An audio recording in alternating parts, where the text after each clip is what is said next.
show not too long ago, we had you on briefly just talking about Kiss Destroyer, which was the first record you did for them, for the first of three. When you worked with Kiss and you came into that for Destroyer, did I imagine Kiss, admittedly being influenced and fans of Alice, I imagine that they, because you had already had such a great track record with Alice, that sort of played into their interest in working with you. Would I be right in that? Was there was that a conscious thing? Was that discussed at all? That, well, you know, what you did with Alice on this record, did that sort of stuff come up? No, we didn't talk. No. And that rarely happens, by the way, where somebody says, well, I want to work with you because that sound you got on that song over there, that's what I'm looking for. Mm-hmm. I think that most of the time it's just because they enjoy something that I was involved with and they want to meet. And then we either click or we don't click. And in the case of the Kiss guys, we clicked beautifully. You know, we were right on the same page very early on in discussion.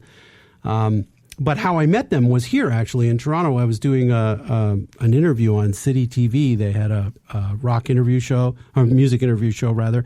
And as I was going up the stairway to go to the studio, they were coming down in full regalia. And I had been, as I told you, called by this young man here, Mike Longmans, who was a 16-year-old kid. My number was in the phone book, so he used to just call me and say, you know who's really cool, man? This one is really cool. So he had told me about Kiss and said, they need you to produce their records. And honestly, I hadn't even heard them. I didn't know, but I ran into him like, you know, he said it on a Wednesday, and Friday I bumped into him. Yeah, what an irony. Incredible irony. So I said, being the punk that I am, to Paul Stanley, are you happy with your records? And he goes, yeah, why? I go, well, if you're ever not, call me. And that was that. And then some months later, I got that call. Which, of course, was, I mean, at the time they may have been, but in retrospect is a lie, because they've talked about, not a lie, but not true, because they've talked about many times for decades now in interviews that they felt that those first three studio records that they made didn't capture the essence of what they were in any way, and that they struggled with those getting the sound they wanted. It's easy to say those things in hindsight, and right. I think a lot of the time, you know, when you're making stuff, you're so into the process and so into the stuff itself that you don't really know how you feel about it until you've had a little distance, right? So at that time, you know, they were just coming up. People were really paying a lot of attention to them, and they were excited about themselves. And here's a guy that they never met before. They knew my name because of Alice Cooper. I said, I'm Bob Ezrin. They go, okay, we know who you are. And I said, well, I know who you are, and are you happy with your records? And that was a little bit of a challenge. Right. And they were coming off of finally breaking. I mean, they had finally just broken with the live record with Kiss Alive. Couple quick more things on Kiss. We talked about Destroyer when you were on this show. Well, that's what you called in about. We talked about it. I did not realize until I read this book that came out recently, which you were interviewed in, called Shout It Out Loud, about the making of Destroyer. Yeah. Because Destroyer was my first Kiss record. It was my introduction to the band. It was a game-changing record for me as a kid. But I didn't realize that there was a substantial backlash to that record when it initially came out, because it was so light years different than what they had done before in a production standpoint. How did you handle that at the time? Because you were the guy behind the whole thing. I mean, in the book, it even says that there was talk of them possibly even pulling the record at one point. Is that true? Yeah. Well, I don't know about them pulling the record, because I think the record company recognized that they had something to play with. But the band was not happy, and the management were not happy. I mean, they were very, as I said, when you're making something, you love it, and the band was extremely happy with the process, and they were doing things that they'd never done before in the studio. They were playing better than they'd ever played before, and that's them playing, by the way. I know, you know, Dick Wagner played a couple of solos, but aside from that, I mean, that's that rhythm section, and Stanley sang his ass off. I mean, It was really, they really outshone themselves. Yeah. Right. So they loved the doing of it. They were very proud of it. But as soon as it started to go to some of the older fans or some of the people that they had known from before, there was a backlash because it was so different. And then they began to doubt, because that's what happens when you're a performer. And before you hear the applause, in between the finishing of a performance and hearing the applause, it is the nature of the performer to go to a doubtful place. Which is one of the reasons why when I'm working in the studio, I say to engineers, young producers, anybody, the minute they stop playing, I get on the talk back. I leave no time for them to stand in the dark wondering how they did. Do you know what I mean? Because that's a terrible thing to do to somebody. You know, It's the same thing as if a play would end and nobody applauded. You know, the cast would be standing there going, uh-oh. And then it erupts, and then they go, wow, we were great. So anyway, you know, there was that period of time where they were allowed to doubt themselves. And then some of the people that knew them, and one review in particular, really reamed us for the stuff that we had done. One guy called it Anne Margaret Horns, and how he wanted to come up to Toronto and punch me in the nose on behalf of Kiss fans everywhere. Wow. Literally in the review. Right. And then I went away on vacation after having delivered the thing. And when I got back, I was living in New York at the time, and I had an answering service in the days when you had ladies answering your phone for you. And I got back from our vacation, and the lady from the answering service says, "Where have you been?" I said, "Well, I've been on vacation." She said, "Mr. Douglas has been calling you, and you'd better call him because he seems very, very upset." So it's okay. I called Jack Douglas, and he said, "Look, I don't know how to deal with this, and I'll do whatever you tell me to do, but I got a call from Bill O'Coin asking me if I would be willing to do the next Kiss album." Wow. Now, Jack Douglas worked under you? He started off as an assistant engineer, then became an engineer, and then I started his career as a producer. And for people that don't know, because not as everybody's as into this stuff as you and I are, Jack Douglas is a producer. What he's best known for is doing all the classic Aerosmith records. Also worked with John Lennon and all these icon. But I think you turned your mic off, Bob, by accident. But the Aerosmith records, which Jack did their most recent one, as a matter of fact. I actually did that on purpose. I was kind of hoping to sneak out of you caught me, Eddie. Eddie caught me. Okay, carry on. Yes, Jack Douglas. So yes. he was much like Jack Richardson brought you very under. much like Jack Richardson brought me under. And it's exactly that was exactly the relationship that Douglas and I had, where I said, look, I'm going to bring you along. And then at a certain point, just like Jack, I let him fly. I said, I'm not going to hold you up here. I don't want you to be an indentured servant to me. Here's your career, and here's Aerosmith. So was Jack? Well. See, there's so much to talk about. This is why we'll get to the Jack Douglas. Just backtracking a second.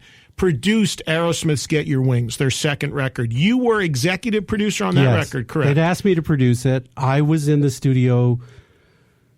I don't know if the dates line up. In my head, it's because I was working with Kiss. Might have been Alice Cooper. I don't know what it was at that moment, but I couldn't go in when they wanted me to go in.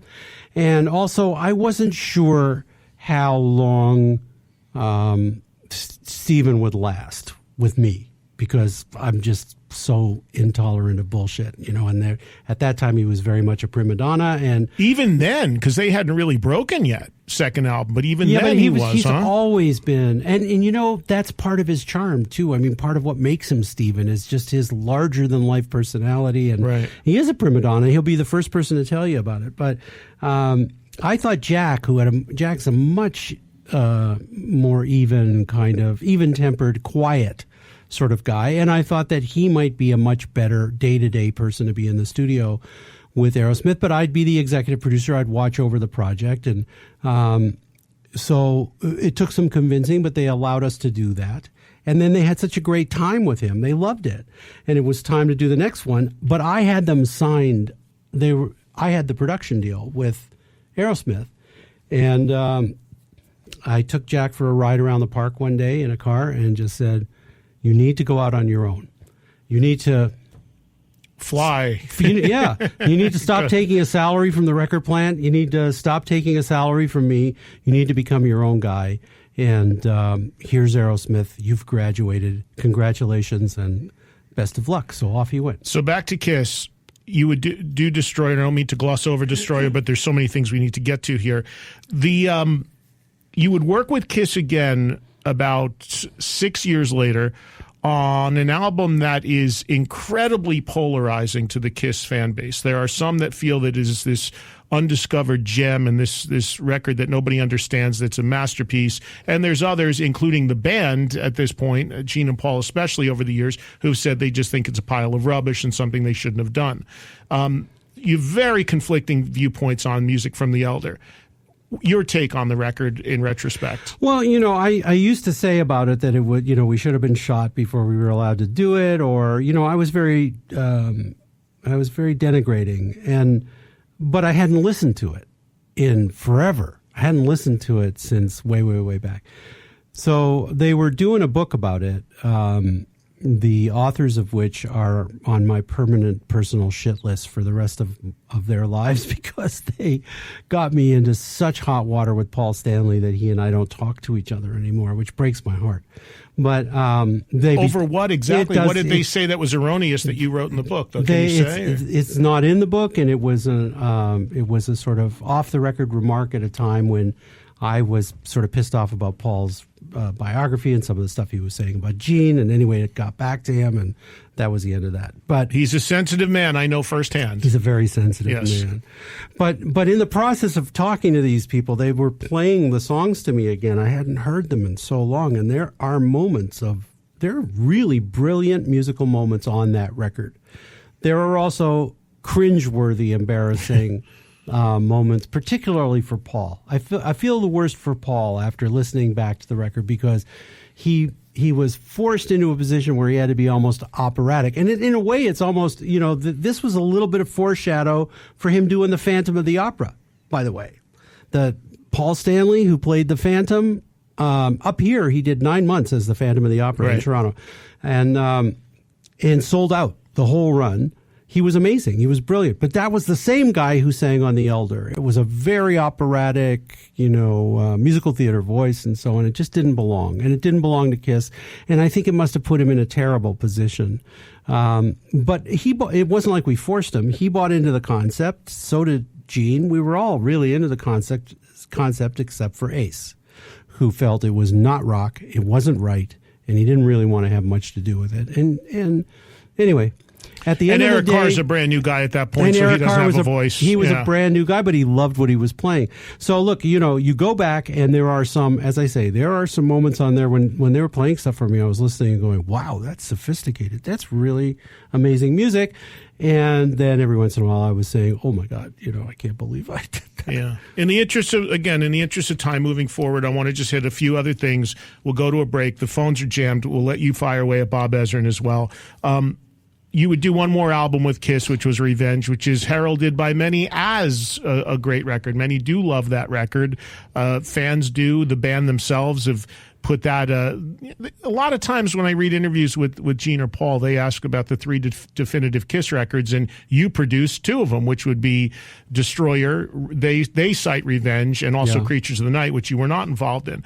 But Revenge, a better experience for you? Was it getting back to more of a meat and potatoes approach for Kiss? Yeah. Well, listen, Revenge came out of Bill and Ted's Excellent Adventure, where we got back together to do God Gave Rock and Roll to You, and that, just being in the studio doing that reminded us that we actually love each other, and the Elder aside, we should be working together, and we should be in the studio together.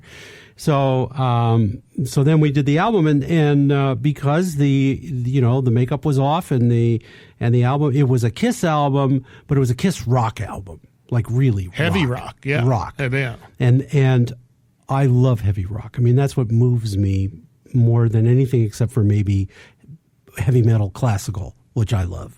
With two cellos, you did, right?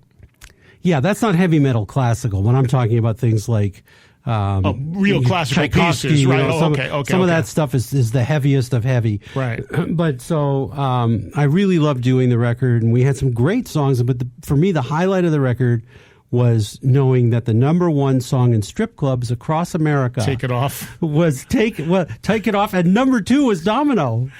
So I had 1 and 2 on the strip club top 10. Didn't Kane Roberts co-write "Take It Off"? I think he did. Did he? I don't remember. Yeah, I believe he did, because I just met Kane for the first time recently, but I think he did. All right, so again, we can go to Kiss, we can go to Alice Cooper, we can go to any of the amazing records.